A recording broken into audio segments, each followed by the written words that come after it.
Hey there, I'm Zimnoch, and in this episode, we're going to talk about how to close on the property before the repairs are actually done.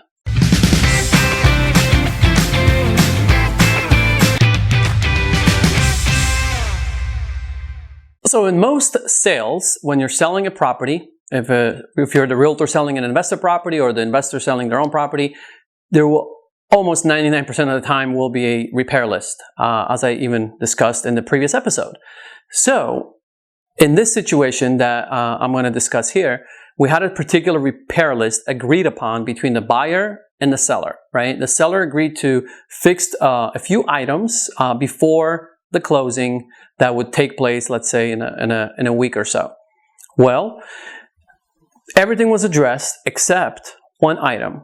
Window that was supposed to be replaced was on back order and did not make it in time for the contractor to actually replace the window that was agreed upon. So what do you do? What do you do? Closing is now, this was literally 2 days away, and we can't get the window in time to replace it, right? So here is what I suggest you do, and this is what we did. In that situation, we have couple options. We can delay the closing and wait for the window to come in and then replace it and then close on the property. The challenge is, like for investors especially, every day they hold on to the property, it costs them money, right? Because they usually borrow money from someone when they purchase that house. So there's financing costs that just keep adding up, right? So that's never a good answer for the investor, never a good option, I would say.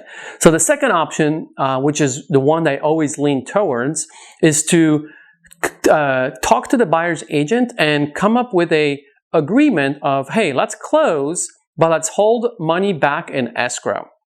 And the way we determine the amount is very easy. We look at, okay, can you show me the invoice amount, right, for the window order that was already paid for? And I would provide that to the buyer's agent.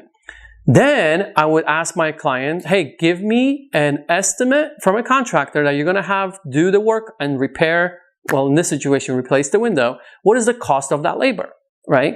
I want to know what that amount is. And then I show that to the buyer's agent, right? Then we determine an amount that is going to be held back in escrow. And usually to make the buyer feel safer, if the labor, let's say it says $500, right? And the window was already paid for, so there is no money for that you have to worry about. But if the labor is $500, I would probably offer, if I'm the seller, offer to just hold back $1,000, right? Just to show, like, look, we're not going anywhere. We will absolutely come back and replace this window after the closing. Don't worry about it, right? And here, we're going to hold back $1,000 of the proceeds that we would have received at closing. We're going to say, no, let's keep that in an escrow account.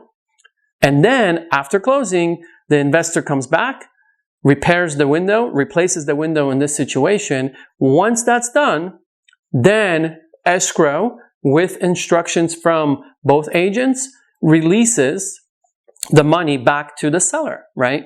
Because they've done what they agreed to do. And that's how you create a win-win.